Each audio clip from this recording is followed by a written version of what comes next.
made you click? Wait, no, stay.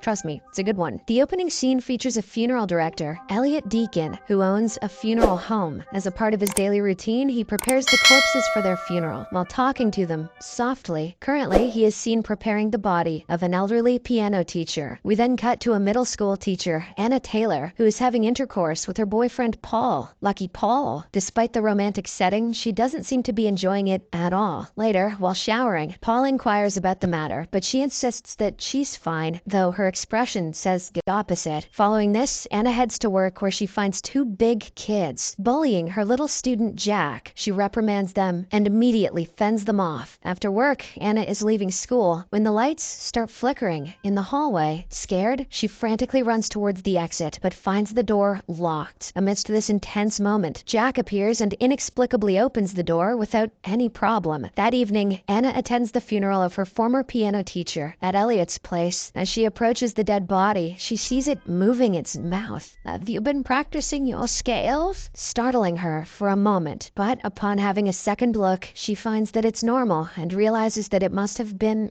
her imagination. Later that night, Anna goes to meet Paul at a fancy restaurant for dinner. During this, he tells her about his promotion to the company's headquarters, so he has to move to Chicago. He then pulls out a ring from his pocket, intending to propose to her and take her along with him. But before he can do so, Anna starts arguing as she thinks that he's going to break up with her. Paul tries to explain the truth, but she storms off without listening. She drives off in a state of distress, and amidst the heavy rain, ends up getting into a traffic accident. In the next scene, we see Anna on an embalming table in the funeral home with a pale face and a wound on her forehead. Shortly after, Elliot walks in and starts preparing her. As he proceeds to undress her, Anna opens her eyes and asks where she is. Elliot, with a surprising calmness, answers that she's in the funeral home and that she's dead. He further reminds her that she collided with a truck loaded with metal pipes, causing her to die 8 hours ago. Confused and terrified, Anna still doesn't believe that she's dead, despite the funeral director's reassurances that she's merely in transition to the afterlife. Meanwhile, Paul wakes up in his house and attempts to contact his girlfriend numerous times. However, Anna's belongings are now with Elliot, who disregards the call and puts them in a storage closet alongside the belongings of other corpses. Unable to find her anywhere, Paul goes to her mother's house to inquire about her whereabouts. Much to his shock, Mom reveals about the tragic accident that led to her demise. In addition, she blames him for letting her drive in such bad weather. Back in the funeral home, Elliot stitches Anna's wounds, and she's perplexed that she isn't feeling pain. She inquires about this, but he ignores her and injects her with a fictional drug called hydronium bromide. Of course it has bro in the name, which she claims will relax her muscles. A while later, Anna's wheelchair-bound mother arrives at the funeral home to see her. In a crying voice, she talks to Anna's body, asking who is going to take care of her now. Before departing, she asks Elliot to turn her hair to its natural color, brown. Later on, Anna wakes up to find herself alone in the room. She musters up enough strength and sits in an upright position. She then walks up to the landline phone, but it isn't working. Just then, Paul shows up in the funeral home and requests Elliot let him see his girlfriend. Despite his desperation, the funeral director doesn't let him in because he has no legal ties to her. Hearing Paul's voice, Anna screams and pounds on the door, but her efforts go unnoticed. Paul then goes to the police station to meet his friend Tom in hopes that he can do something to let him inside the funeral home. However, another police officer informs him that Tom has gone for his patrol duty and will be back soon. Until that time, Paul enters the police impound and sits inside Anna's wrecked car. During this, he has a vision of his girlfriend, which is suddenly interrupted by Tom's hand. Paul implores him to do something to facilitate his entry to see Anna, but the latter is helpless in this regard. On the other hand, Anna wanders around the room and finds another corpse lying on the table. Not wanting to end up in such a fate, she grabs a pair of scissors and waits for Elliot. As soon as he walks in, she threatens to kill him, but the latter looks unfazed. He claims that she is incapable of harming him because she's already dead. Anna argues, questioning how she's able to talk to him if she's dead. At this point in time, Elliot reveals that she's able to talk to him because he has a gift. "I have a very particular set of skills, the ability to communicate with dead people. It's like The Sixth Sense meets Jennifer Love Bubbitt. He further suggests that she let go of life because her funeral is in 3 days, after which she'll be put into a coffin and buried forever. In the next scene, Elliot is preparing an old woman's body for a funeral when he is joined by Jack, who seems to know about Anna's death. The boy asks about her teacher, to which Elliot replies that her funeral is on Friday and asks him to leave for now. The next morning, Paul hears the whispering voice of Anna and also experiences visions of her taking a shower. Now's not the time for that, Paul. However, he soon snaps out of his sleep, realizing that it was just a dream, a wet dream. Meanwhile, Elliot returns to Anna with a dress, which she will be wearing in her funeral. While he is distracted, she discreetly steals a bunch of keys from his pocket. Later, as Elliot sets out to pick up another dead body from the hospital, Anna hastily uses the stolen keys and tries unlocking the door. Elliot pulls over at a gas station to refill his tank, and this is when he realizes that he forgot his keys. So he rushes back to the funeral home. In the interim, Anna manages to unlock the door and wanders around the house. She soon comes across a room with a telephone. She quickly dials Paul's number and starts praying for him to pick up. After a long ring, he does pick up the call, but soon hangs up, thinking that it's another hallucination. Just then, Elliot finds her and lets her see her corpse-like self in a mirror. This finally makes her believe that she actually has died. At the same time, Jack, who is standing right in front of the house, notices Anna, leaving him in shock. Additionally, another suspicious event transpires. Anna sighs in front of the mirror, causing her breath to fog it. However, Elliot cleverly wipes it off before she sees it. Now that she is convinced of her death, Anna stops resisting Elliot's preparation of her body and doesn't give any importance to what he administers her with. On the following day, Paul goes to Anna's school to collect her belongings. When he's about to leave, he is greeted by Jack, who tells him that he saw Anna in the funeral home wearing a red dress yesterday. Paul doesn't believe him and asserts that she is dead. But when the boy claims that he doesn't love her enough, Paul becomes so angry that he slaps his face, just slaps his little face, in front of everyone. At the funeral home, a police officer arrives to see the dead body of his brother, who is kept in the same room as Anna. He then asks Elliot to leave him alone with his brother for a few minutes. As the funeral director leaves, the officer's true intentions become apparent as he approaches Anna's naked body. But just when he's on the verge of touching her, Elliot walks in and asks him to leave. Afterwards, Jack revisits the funeral home and confides in Elliot about what he saw the other day. In response, Elliot calmly replies that they both share the same ability to communicate with deceased individuals. In fact, everyone has it. It's called the power of gaslighting. On his way home, Paul suddenly recalls the red dress Anna wore in the morning before she died. This raises his suspicion that his girlfriend might still be alive. He rushes to the funeral home, demanding to see her, but Elliot refuses. This time, Paul ignores him and breaks in, calling out for Anna. He continues searching for her until the funeral director threatens to summon the police. Paul then goes to the police station and tells Tom that his girlfriend is still alive. He further speculates that Anna has been sedated with some high dose of drugs, slowing down her heartbeat to the lowest point. However, his friend doesn't believe in him, as he doesn't have any evidence to back up his claim. Later on, Elliot dresses Anna with her funeral attire, while the two have some deep conversation. She confesses that she was never happy with her life and wasn't able to love Paul wholeheartedly. However, now she regrets everything. The scene then cuts to the day of the funeral, where Elliot places Anna in the coffin. As he prepares to inject her with another dose of drugs, she asks to see herself just one last time. He then holds up a small mirror, and while she stares at herself, she notices her breath condensing on the glass. This makes her realize that Elliot has been lying to her the entire time and that she isn't dead yet. In a state of panic, she tries to fight, but Elliot administers the drugs, rendering her unconscious. Later, everyone gathers in the funeral hall to pay their final respects to Anna. A short while later, Paul also shows up and places the engagement ring on her finger. During this time, her lips and eyelids move